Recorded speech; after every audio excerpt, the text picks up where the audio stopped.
ආයුබෝවන් කියලා ඔබ සම පිළිගන්නවා.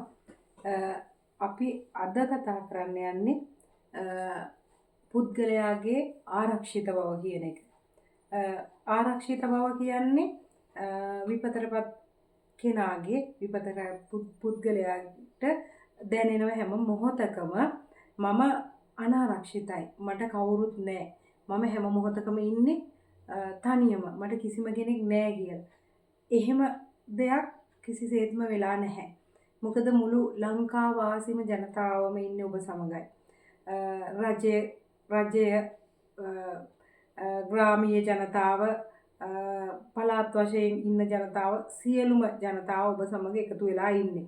එතකොට ඔබේ ආරක්ෂාව තහවුරු වෙලා තියෙන හැම මොහොතකම ඒ අය හැමෝම එකතු වෙලා ඔබට සහනයක් සලසන්නයි සැරසෙන්න. සහනයක් සලසලා තියෙනවා. ඉදිරියටත් ඒ සහන ඒ විදිහටම ඔබ වෙත ළඟා වෙනවා. ඔබ ආරක්ෂිතයි. ඔබට කිසිම වෙලාවක කලකිරීමක් කියන එකක් ඇති කරගන්න ඕන නැහැ. මොකද ඔබේ ආරක්ෂාව දැන් තහවුරු වෙලා හමාරයි. මොකද හැම දෙයකින්ම ඔබට නිවෙසක් ඉදි කරගන්න, ඔබට අවශ්‍ය ආහාර, ඇඳුම්, නිවාස මේ දේවල් මේ සපයා ගන්න ඔබට හැම මොහොතකම අවශ්‍ය කාරණා හැම පැත්තකින්ම ඇති වෙමින් පවතින්නේ. එතකොට ඔබේ හිතට දැනෙන රැකවරණය ඔබ හිතට ගන්න. අනිවාර්යෙන් ඔබ අනාරක්ෂිත නැහැ, ආරක්ෂිතයි. ඔබ සමග බොහෝ පිරිසක් රැඳී ඉන්න බව ඔබ හොඳින් මතකයට ගන්න. ආදරණීය දුවා දරුවනි වැඩිහිටියනි. ඔබ කිසිම වෙලාවක තනි වෙලා නැහැ. ඒ වගේම හැම මොහොතකම ඔයාලා හැමෝම අතර අන්තර් සම්බන්ධතාවය කියන එක තහවුරු කරගන්න ඕන. ඒ කියන්නේ එකිනෙකා අතර අදහස් හුවමාරු කර ගැනීම. කෙනෙක්ට තනි වෙන්න දෙන්නේ නැතුව ඔයාලා අතර දැන් ඔය ගැවසෙන ජනතාව ඒ සියලුම දෙනා අතර අන්තර් සම්බන්ධතාවය කරුණාවෙන් දයාවෙන් යුතුව හැමෝම අතර සහයෝගීතාවයෙන් වැඩ කරගන්න. කෑම උයද්දී එකට කවුරුත් එක්ක කෑම උයන්න. ලැබෙන සහනාධාර සමානව බෙදා ගන්න. දරුවන්ගේ අධ්‍යාපන කටයුතු වලට අවශ්‍ය දේවල් ලැබුණම ඒ දේවල් බෙදා ගන්න. ඒ වගේ ඔයාලා අතර අන්තර් සම්බන්ධතාවය හරි ලස්සනට ඒක හදාගන්න. ඒ අන්තර් සම්බන්ධතාවය ගොඩනගා ගැනීම තුලම ඔයාලට එතන ඒ කලකිරීම ඔයාලගේ හිත වලින් ඉවත් වෙනවා. හැම මොහොතකම මගේ යන හැඟීම නැතුව අපේ යන හැඟීමෙන් කටයුතු කරොත් ඔයාලා හැමෝටම ඔයාලගේ හිත හදාගන්න ලොකු පිටු බලයක් දෙනවා කියන එක මම කියන්න කැමතියි.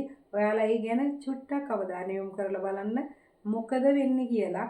එහෙම හිතේ සැනසීමෙන් අනිත් කෙනාගේ සතුට දැකලා අනිත් කෙනාගේ එයාලා කරන ක්‍රීඩාවන්, එයාලා සංගීතයට කැමති සංගීතයට යොමු කරලා මම ඔයාලට කලිනුත් කිව්වා තමන් කැමතිම දෙයට යොමු වෙන්න කියලා. එතකොට තමන් පෙර කලින් කරපු වෘත්තීන් ගැන හිතලා, තමන්ගේ දක්ෂතාවයන් ගැන හිතලා ඔන්න තමන්ට තමන්ගේ සතුට ඇති කරගන්න පුළුවන්. තමන්ගේ ශක්තියන අවදි කරගන්න පුළුවන්. ඒ අවදි කර ගැනීම තුළ ඔයාලගේ ආරක්ෂාව ඉබේම තහවුරු වෙලා සියලුම ජනතාව ඔයාලත් එක්ක ඉන්නවා කියන එක ඔයාලට ඇත්තටම මේ ඔයාලට දැනෙනවා. ඒක ඔයාලගේ හිතට දැනෙනවා. ඔයාලා හිතින් හිතන්න ඕන මම තනි වෙලා නැහැ. මට මා සමග බොහෝ පිරිසක් සිටින බව. එහෙම හිතෙද්දිම ඔයාලට හිතනවා හිත ඉබේම සංසුන් කරගන්න. ඔයාලා හිත සංසුන් කරන්න පුළුවන් දේ ඔයාලා කරන්න. මොකද ඔය හිතට වැඩියෙන්ම සතුටු හිතෙන දේ තමන් කරන්න ඕන. කාටවත් ඕන විදිහට නෙමෙයි, තමන්ගේ හිතට සතුටු හිතෙන විනෝදාංශේ තමන් යොමු වෙන්න ඕන. මම කිව්වා ඇඳුම් මහන්න. ඒ ඇඳුම් මහනවා නම් නමුත් ඔයාලට ඒ උපකරණ තවම නැතුව ඇති. නමුත් ඒ උපකරණ ලබා ගැනීමට කටයුතු කරන්න පුළුවන්. දරුවන්ට සින්දු කියන්න පුළුවන්. වැඩිහිටියෝ උනත් එහෙම සංගීතයට යොමු කරන්න පුළුවන්. ක්‍රීඩාවට යොමු කරන්න පුළුවන්. ඒ තුල තමන්ගේ හිතේ සතුට ඇති කරගනිමින්, තමන්ගේ ප්‍රජානනය වර්ධනය කරගනිමින්, තමන්ගේ පුද්ගල සංවර්ධනය, ධනාත්මක චින්තනය, ධනාත්මක ඍණාත්මක අදහස් හිතෙන් ඉවත් කරලා අපිට බයයි, අපිට කවුරුවත් නැහැ කියන තැන ඉවත් වෙලා තමන් කොහොමත්ම තනියම ඉපදුනෙත් තනියම ආයෙ යන්නෙත් තනියම. ඒ නිසා ඒ තත්වයෙන් ඔබ ආරක්ෂිතයි. ඔබට හැමෝම ඉන්නවා, පිටට ඉන්නවා පුද්ගලයන් තුළ අන්තර් සම්බන්ධතාවය ඇති වෙනවා. ඒ අන්තර් සම්බන්ධතාවය තුළම ඔබේ ආරක්ෂාව සැලසෙනවා. එතකොට අන්තර් සම්බන්ධතාවය තුළ ආරක්ෂාව සැලසීමත් එක්කම ඔයාලට ලොකු විශ්වාසයක් ඇති වෙනවා මට දැන් මට පුළුවන් මගේ මේ දක්ෂතාවය අවදි කරගන්න කියලා ලොකු විශ්වාසයක් ඔබ තුළ ගොඩනැගෙනවා. එහෙම හිතනකොටම හැමෝම සතුටින් ගත කරනකොට එතකොට මට පුළුවන් මට මේ දේ මට කරගන්න පුළුවන් කියන හැඟීම ඔබට එනවා කියන්නේම ඔබේ ඒ ව්‍යසනකාරී තත්වයෙන් ඔබ ක්‍රමයෙන් යථා තත්වයට පත්වෙමින් තියෙනවා. නමුත් ඒ දුකත් සමග ඒ දුකට මුහුණ දෙන්න අපිට සිද්ධ වුණා. ඒ දුකත් සමග ඔබ සාමාන්‍යකරණයට හිමින් එතකොට ලක් වෙන්න ඔබට පුළුවන්. එතකොට හැමෝම අතර විශ්වාසය කියන එක ගොඩනැගෙනවා. විශ්වාසය ගොඩනැගෙනවා ඔයාලගේ ඒ සම්බන්ධතාවය මත. එකිනෙකා අතර අන්තර්පුද්ගල සම්බන්ධතාවය මත තමයි ඒ විශ්වාසය ගොඩනගා ගන්න පුළුවන්. එතකොට ඔයාලගේ අවශ්‍යතාවයන් වෙනුවෙන් ඔයාලගේ ව්‍යාපාර කටයුතු ඔයාලා කරන පුංචි දෙයක් වෙනුවෙන් සමාජයේ බැඳීම් සමාජ සම්බන්ධතා ඒ සම්බන්ධව රජයේ නිලධාරීන් NGO කියන්නේ සමාජයේ ඉන්න රාජ්‍ය සේවකයන් සහ රාජ්‍ය නොවන සංවිධාන ඔයාලත් එක්ක එකතු වෙලා ඉන්නවා. ඒ හැමෝම ඔයාලට අවශ්‍ය බඩු බාහිර ආදී භාණ්ඩ අවශ්‍ය හැම දෙයක්ම ලබා දෙනවා. ඒ වගේ සමාජ සහාය ඔයාලට අනිවාර්යයෙන්ම මේ සමාජ සහාය ලැබෙනවා. ඒ සමාජ සහාය ලැබීමත් එක්කම ඔයාලට ඒ ජීවිත සාමාන්‍ය තත්ත්වයේ ගොඩනගා ගන්න පුළුවන්. එතකොට ඒ සමාජ තත්ත්වයේ ගොඩනගා ගැනීම තුලම ඔයාලට එතකොට අනිත්‍ය මෙනෙහි වෙනවා. සියල්ල නැති වෙනවා, ඇති වෙනවා. භෞතික දේවල් පවතින්නේ නැහැ. භෞතික දේවල් නැති වෙනවා. අපගේ ශරීරයත් නැති වෙනවා. අපිත් නැති වෙනවා කියන තැන ඔයාලට ඒ අනිත්‍යතාවයත් මෙනෙහි වෙමින් සමාජයේ යථාවත් වීම තුලම ඔයාලගේ දියුණුව එතනම සැකසෙනවා. එතකොට මේ තත්ත්වය තුල ලොකු අවදානම්කාරී තත්ත්වයකටපත් වෙලා ඉන්නවා. ගොඩක් ඉන්නවා වයෝවෘද්ධ පුද්ගලයන් ඉන්නවා, තරුණ අය, වැඩිහිටි අය. මේ අය අතර ඔබට පේන්න පුළුවන් අසාමාන්‍ය හැසිරීම් දක්වන අය මේ අතර ඉන්නවා.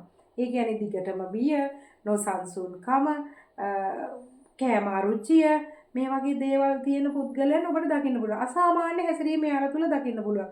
ඒ කියන්නේ ඔයාලා සාමාන්‍යකරණය වුණාට ඔයාලගේ දකින්න සාමාන්‍යකරණය වෙච්ච ඔයාලා තුල දකින්න තියෙන ලක්ෂණ එයාලා තුල නැහැ. එයාලා නොසන්සුන්, නිතරම බය වෙනවා. හැම දෙයකම කලකිරිච්ච ස්වරූපයෙන්ම ඉන්නේ. එයාලා වෙනස් වෙලා නැහැ. කිසිම මේ විනෝදාංශයකට යොමු වෙන්නේ නැහැ. ඔහු හැම මොහොතකම නිදාගෙන හිටියත් නිින්දෙන් ගැසිලා ඇහැරෙනවා. කල්පනා කරමින් ඉන්නවා, නිතරම අඳුරේ ඉන්න බලනවා. මෙන්න මේ වගේ අවස්ථාවන් වලටපත් වෙන පුද්ගලයන් ඉන්නවා ඔයාලා අතර. ඒ කියන්නේ සාමාන්‍යකරණයේ නොවූ අය. අන්න ඒ වගේ අය අපිට සිද්ධ වෙනවා ඔයාලගේ අන්තර්පුද්ගල සම්බන්ධතාවය මතමයි මේක හඳුනා ගන්න පුළුවන් වෙන්නේ. ඒ හඳුනා ගැනීම තුළම ඔයාලට පුළුවන් එයාලව මනෝවෛද්‍යවරුන් වෙත යොමු කරන්න. ඒ මනෝවෛද්‍ය උපදේශය, මනෝවෛද්‍ය ප්‍රතිකාර, මනෝ උපදේශනය අයට අනිවාර්යයෙන්ම අවශ්‍යයි. මේ මනෝපදේශනය කියන එක ලබලා දෙන්න ඔයාලට ඒ අයව යොමු කරන්න පුළුවන්. ආදරණීය සහෝදර සහෝදරවරුනි, ආදරණීය වැඩිහිටියනි, දුව දරුවනි, මේ தත්ත්වය ඔබට හඳුනා ගන්න පුළුවන්. ඔබගේ අන්තර් සම්බන්ධතාවය තුලයි මේව හඳුනා ගැනීමට පුළුවන්කම ලැබෙන්නේ. අන්නේ අන්තර් සම්බන්ධතා ජාලය තුල පවතිමින් මේ අසාමාන්‍ය චර්යා රටාවන් පෙන්වන මේ අයව ඔයාලට පුළුවන් හඳුනාගෙන මනෝවෛද්‍යවරුන්, මනෝපදේශකයන් වෙත යොමු කරන්න. ඒක තමයි ඔයාලට කරන්න තියෙන සමාජ වගකීම. ඔයාලට ඉටු කරන්න ලැබිලා තියෙන සමාජයට කරන්න තියෙන යහපත්ම දේ තමයි ඒ අසාමාන්‍ය චර්යා රටාවන් පෙන්වන දුව දරුවන්, වැඩිහිටියන් වහාම මනෝවෛද්‍යවරුන් වෙත, මනෝපදේශකයන් වෙත යොමු කිරීම. අපි ඊළඟ වැඩසටහනේ මුණ ගැහෙමු. ඔබ සැමට තෙරුවන් සරණයි. ආයුබෝවන්.